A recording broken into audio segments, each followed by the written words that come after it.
નમસ્કાર દર્શક મિત્રો, અમારી યુટ્યુબ ચેનલમાં એક નવા વિડીયોની સાથે તમારું હાર્દિક સ્વાગત છે।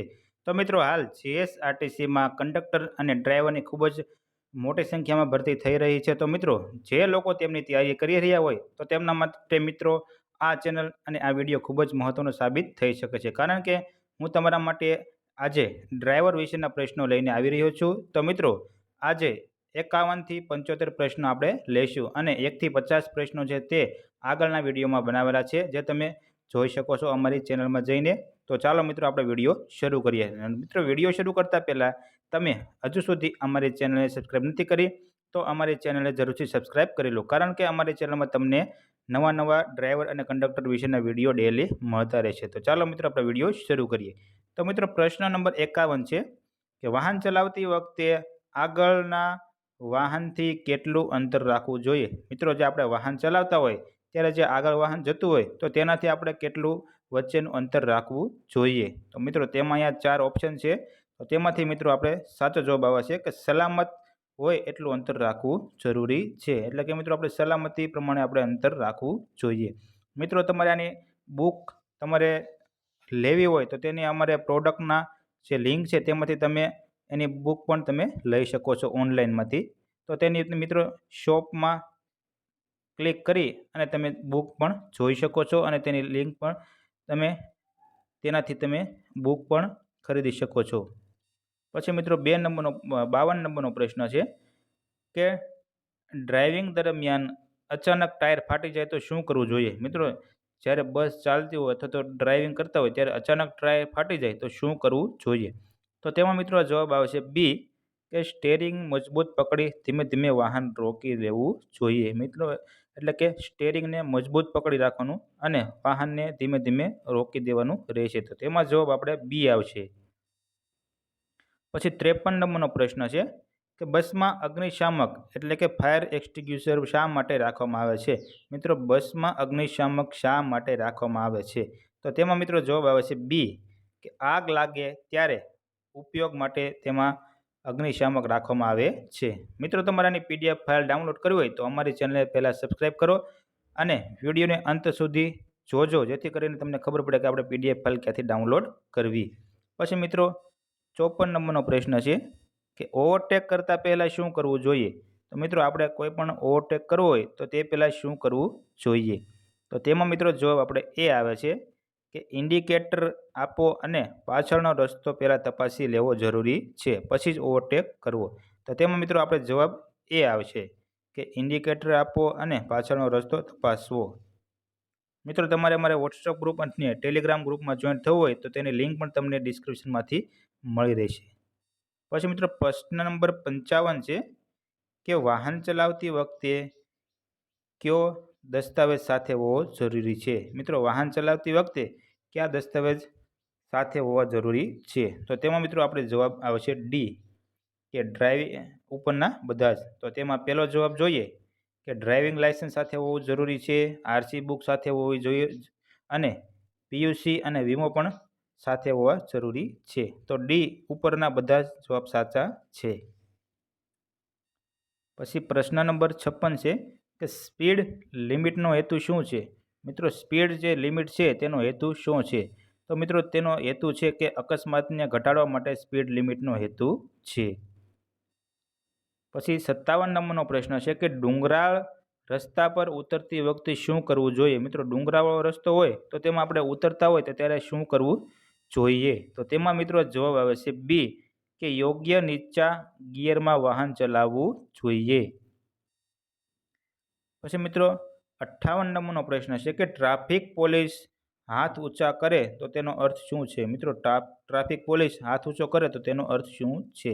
તો તેમાં મિત્રો અહીંયા જવાબ આવે છે બી, કે તે વાહનને રોકવાનું કહે છે, એટલે જવાબ બી આવશે કે રોકાવું। પછી પ્રશ્ન નંબર 59 છે કે બસ ચલાવતી વખતે સૌથી વધુ ધ્યાન ક્યાં હોવું જોઈએ। મિત્રો, આપણે બસ ચલાવતા હોય તો સૌથી વધુ ધ્યાન કઈ જગ્યાએ હોવું જોઈએ? તો મિત્રો તેમાં જવાબ આવે છે બી, કે રસ્તા અને ટ્રાફિક પર સૌથી વધુ ધ્યાન હોવું જોઈએ। પછી 60 નંબરનો પ્રશ્ન છે કે સતત લાંબા સમય સુધી ડ્રાઇવિંગ કરવાથી શું થાય છે। તો મિત્રો, સતત તમે ડ્રાઇવિંગ કરો લાંબા સમય સુધી તો તેમાં શું થઈ શકે છે? તો તેમાં મિત્રો જવાબ આવે છે ડી કે ઉપરના બધા જ. પહેલું કે થાક લાગે છે, બીજું આપણું ધ્યાન ઘટે છે, અને સી અકસ્માતનું જોખમ વધી જાય છે. કે સતત તમે લાંબા સમય સુધી ડ્રાઇવિંગ કરો તો આ બધું જ થઈ શકે છે. તો તેમાં જવાબ આપણે ડી આવે છે કે ઉપરના બધા જવાબ સાચા છે. પછી પ્રશ્ન નંબર 61 છે કે રાત્રે પાર્ક કરાયેલ વાહન પર શું ચાલુ રાખવું જોઈએ? એટલે કે મિત્રો રાત્રે વાહન પાર્ક કરેલું હોય તો શું ચાલુ રાખવું જોઈએ?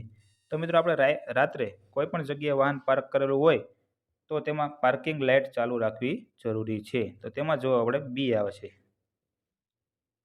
પછી 62 નંબરનો પ્રશ્ન છે કે બસ ચલાવતા પહેલાં કઈ વસ્તુ એડજસ્ટ કરવી જરૂરી છે? મિત્રો બસ ચલાવતા પહેલાં કઈ વસ્તુ એડજસ્ટ કરવી જરૂરી છે? તો તેનો જવાબ જોઈએ તો તેનો જવાબ એ આવે છે સીટ અને મિરર છે તે એડજસ્ટ કરવા જોઈએ. એટલે કે કાચને વ્યવસ્થિત રીતે રાખવો જોઈએ જેથી કરીને પાછળનું બધું દેખાય. પછી મિત્રો પ્રશ્ન નંબર 63 છે કે ટ્રાફિકના નિયમોનું પાલન કેમ કરવું જોઈએ? મિત્રો ટ્રાફિકના નિયમો છે તેનું પાલન કેમ કરવું જોઈએ? શું કામ કરવું જોઈએ? તો તેમાં મિત્રો જવાબ આપણે બી આવે છે કે પોતાની અને અન્યની સુરક્ષા માટે ટ્રાફિકના નિયમોનું પાલન કરવું જરૂરી છે. મિત્રો આની પીડીએફ ફાઇલ ડાઉનલોડ કરવી હોય તો તમે અમારી ટેલિગ્રામમાંથી તમે આની પીડીએફ ફાઇલ પણ તમે ડાઉનલોડ કરી શકો છો. પછી મિત્રો 64 નંબરનો પ્રશ્ન છે કે વાહન ચલાવતી વખતે ગુસ્સો આવે તો શું કરવું? મિત્રો ક્યારેક આપણો મગજ સ્થિર ન હોય અથવા તો કોઈ પણ ઝઘડો થઈ ગયેલો હોય તો મિત્રો વાહન ચલાવતી વખતે ગુસ્સો આવે તો શું કરવું જોઈએ?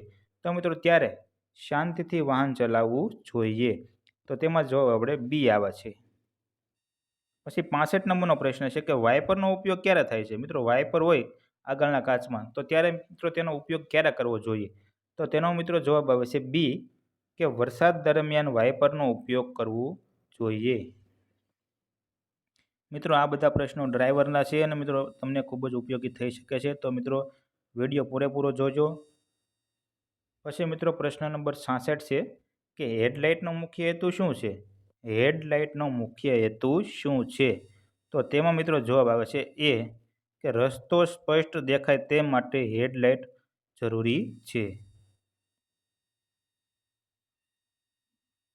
પછી મિત્રો આપણે પ્રશ્ન નંબર 67 છે કે લેન બદલતા પહેલાં શું કરવું જોઈએ? તો લેન બદલતા પહેલાં ઇન્ડિકેટર આપો અને મિરર તપાસવું જોઈએ. પછી પ્રશ્ન નંબર 68 છે કે બસમાં મુસાફરો ચડતા ઉતરતા હોય ત્યારે શું કરવું જોઈએ? તો મિત્રો બસમાં જ્યારે મુસાફરો ચડતા હોય કે ઉતરતા હોય તો ત્યારે શું કરવું જોઈએ? એટલે કે શું ધ્યાન રાખવું જોઈએ? તો તેમાં મિત્રો જવાબ બી આવે છે કે બસ સંપૂર્ણપણે રોકવી. એટલે કે મિત્રો જ્યારે મુસાફરો ચડતા હોય કે ઉતરતા હોય ત્યારે બસ હાલતી કરવી નહીં. પછી મિત્રો પ્રશ્ન નંબર 69 છે કે હેન્ડબ્રેક છોડ્યા વગર બસ ચલાવવાથી શું થાય છે? મિત્રો હેન્ડબ્રેક છોડ્યા વગર બસ ચલાવવાથી શું થાય છે? તો મિત્રો તેમાં આપણે જવાબ આવે છે બી કે બ્રેકને નુકસાન થઈ શકે છે. એટલે કે મિત્રો ક્યારેક આપણે હેન્ડબ્રેક મારેલી હોય અને વાહન ચાલુ કરી દેવી અને ચાલતું કરી દઈએ તો તેમાં મિત્રો બ્રેકને નુકસાન થઈ શકે છે. તો તેમાં જવાબ આપણે બી આવે છે કે હેન્ડબ્રેકને છોડ્યા વગર બ્રેકને નુકસાન થઈ શકે છે. પછી 70 નંબરનો પ્રશ્ન છે કે વાહન ચલાવતી વખતે સૌથી મહત્વની બાબત કઈ છે ભાઈ? કે વાહન ચલાવતી વખતે સૌથી મહત્વની બાબતમાં જવાબ બી આવશે કે સલામતી સૌથી મહત્વની છે. પછી મિત્રો 71 નંબરનો પ્રશ્ન છે કે બસમાં વધુ મુસાફરો ભરવા જોઈએ કે નહીં? મિત્રો બસમાં વધુ મુસાફરો ભરવા જોઈએ કે નહીં? તો તેમાં મિત્રો જવાબ બી આવે છે કે બસમાં વધારે બહુ મુસાફરો ભરવા નહીં. પછી મિત્રો 72 નંબરનો પ્રશ્ન છે કે અંધારા રસ્તા પર કઈ બાબતનું ધ્યાન રાખવું જોઈએ? એટલે કે મિત્રો અંધારામાં જે રસ્તા હોય તેમાં કઈ બાબતનું ધ્યાન રાખવું જોઈએ? તો તેમાં જવાબ મિત્રો આપણે એ આવે છે કે સામે આવતા વાહન અને રસ્તાનું ધ્યાન રાખવું જરૂરી છે. મિત્રો આની પીડીએફ ફાઇલ તમારે ડાઉનલોડ કરવી હોય તો અમારી ટેલિગ્રામમાંથી તમે આની પીડીએફ ફાઇલ પણ તમે ડાઉનલોડ કરી શકશો અને અમારી ચેનલને જરૂરથી સબસ્ક્રાઈબ કરજો. પછી મિત્રો 73 નંબરનો પ્રશ્ન છે કે ડ્રાઇવિંગ દરમિયાન ઊંઘ આવવા લાગે તો શું કરવું જોઈએ? મિત્રો ક્યારેક આપણે રાત્રિના સમયે જો ડ્રાઇવિંગ કરતા હોય તો ક્યારેક ઊંઘ આવવા લાગે છે તો તે સમયે શું કરવું જરૂરી છે? તો તેમાં જવાબ મિત્રો આપણે બી આવશે કે સલામત જગ્યાએ રોકાઈને આરામ કરી લેવો જોઈએ, જેથી અકસ્માત ન થાય. પછી 74 નંબરનો પ્રશ્ન છે કે બસ સ્ટોપ પરથી બસ ક્યારે ચલાવવી જોઈએ? મિત્રો, બસ સ્ટોપ ઉપર જ્યારે બસ ઊભી હોય તો ક્યારે ચલાવવી જોઈએ? તો તેમાં જવાબ મિત્રો એ આવે છે કે બધા મુસાફરો સુરક્ષિત રીતે ચડી જાય પછી જ બસ ચલાવવી જોઈએ. પછી મિત્રો 75 નંબરનો પ્રશ્ન છે કે સારો જીએસઆરટીસી ડ્રાઈવર કોને કહેવામાં આવે છે? મિત્રો, સારો ડ્રાઈવર જીએસઆરટીસીનો કોને કહેવામાં આવે છે? તો મિત્રો તેમાં જવાબ આપણે બી આવે છે કે જે ટ્રાફિકના નિયમોનું પાલન કરે છે અને સુરક્ષિત રીતે બસ ચલાવે છે તેને જીએસઆરટીસીનો ડ્રાઈવર કહેવામાં આવે છે. એટલે કે જીએસઆરટીસીનો સારો ડ્રાઈવર કહેવામાં આવે છે. તો મિત્રો, જો તમે ડ્રાઈવર અને કંડક્ટરની પરીક્ષાની તૈયારી કરી રહ્યા હોય તો અમારી ચેનલમાં તમને ડેલી નવા વિડીયો મળતા રહેશે અને તમને ડેલી નવી પીડીએફ મળતી રહેશે. તો મિત્રો, અમારી ચેનલ જરૂરથી સબસ્ક્રાઈબ કરો. અને મિત્રો, તમારે તેની બુક ડાઉનલોડ કરવી હોય અથવા તો તેની બુક ખરીદવી હોય તો અમારા શોપનું જે તમે વિડીયો પ્લે કરો એટલે શોપનું જે ઓપ્શન આવે તેમાંથી તમે બુક જોઈને તમે ઓનલાઈન ખરીદી પણ કરી શકો છો.